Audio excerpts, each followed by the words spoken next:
Mister Vikram, thank you very much for bringing my daughter back home safe. പക്ഷേ ഈ കേസിന്റെ പിന്നിൽ ആരാണെന്ന് എനിക്ക് ഇതുവരെ മനസ്സിലായില്ല. യു മീൻ ഇന്നലെ പോലീസ് സ്റ്റേഷനിൽ വന്ന ക്യാബ് ഡ്രൈവറാണോ? But you shot him. അവൻ എങ്ങനെ വന്നു, ഇതൊക്കെ എങ്ങനെ ചെയ്തു എന്ന് എനിക്കൊന്നും മനസ്സിലാവുന്നില്ല. അല്ല മാം, അവനിപ്പോൾ എൻ്റെ കസ്റ്റഡിയിലുള്ളത്.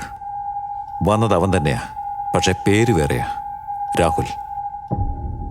രാഹുലും രവിയും ട്വിൻസാണ്. അപ്പോൾ ആ റൈറ്റർ സുബ്രഹ്മണി? അതിവരുണ്ടാക്കിയ ഒരു സെറ്റപ്പ്. അവൻ എഴുതുന്നതല്ല നടന്നത്, നടന്ന കാര്യം അവൻ എഴുതി വെച്ചത്.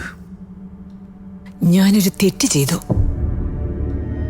അപ്പോഴേ ഞാൻ ആ ഡ്രൈവറിന്റെ ബാക്ക്ഗ്രൗണ്ട് കംപ്ലീറ്റ് ആയിട്ട് ചെക്ക് ചെയ്യണമായിരുന്നു.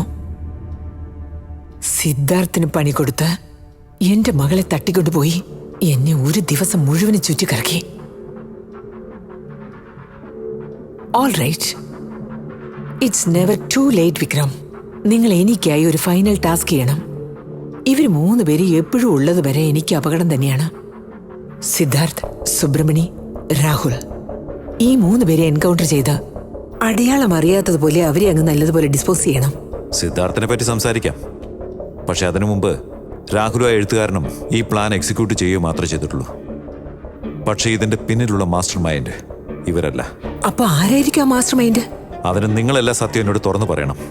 അന്ന് പോലീസ് സ്റ്റേഷനിൽ വെച്ച് ഈ കേസിനെ കുറിച്ച് നിങ്ങൾക്ക് എന്തെങ്കിലും അറിയാമെങ്കിൽ എന്നോട് തുറന്നു പറയണമെന്ന് ഞാൻ പറഞ്ഞല്ലേ?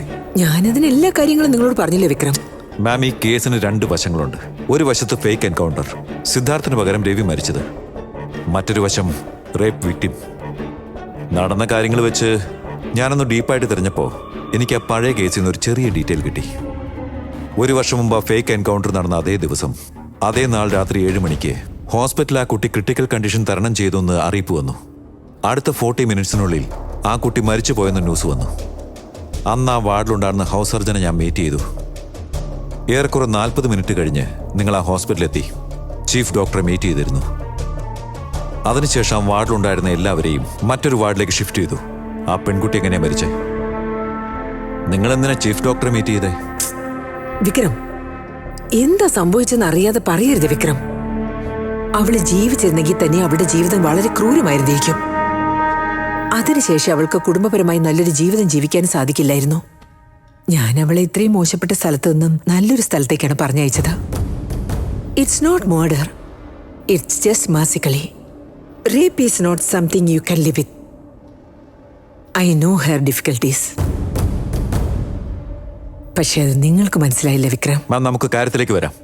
ആ പെണ്ണ് ജീവനോടെ ഉണ്ടായിരുന്നെങ്കിൽ നിങ്ങൾ ചെയ്ത കാര്യം പുറത്തറിഞ്ഞ് നിങ്ങൾ പിടിക്കപ്പെടും എന്നുള്ള ഭയം. So you killed her. നിങ്ങൾ എല്ലാവരുടെ നിന്നും എല്ലാം മറിച്ചിട്ടുണ്ടാവും, പക്ഷെ ഇതുമായിട്ട് ബന്ധപ്പെട്ട ഒരാൾക്ക് എല്ലാം അറിയാം. ഈ പ്ലാന്റെ മാസ്റ്റർ മൈൻഡ് തന്നെ അവനാ. വാട്ട്? ആരാവൻ? ജനനിക്കൊരു ലവർ ഉണ്ടായിരുന്നു. അവനാണ് ഈ രാഹുലിനെയും സിദ്ധാർത്ഥിനെയും എഴുത്തുകാരനെയൊക്കെ ഈ കേസിൽ ഡിസ്ട്രാക്ഷൻ യൂസ് ചെയ്തേ. അവൻ അവന്റെ മുഖം പോലും കാണിക്കാതെ എല്ലാം പുറത്തു കൊണ്ടുവരാൻ വേണ്ടി ശ്രമിക്കുകയായിരുന്നു. അവനാണ് ഈ കേസിന്റെ മുഴുവൻ മാസ്റ്റർ മൈൻഡ്. അവനോട് ഏറെക്കുറെ അടുത്ത് കഴിഞ്ഞു.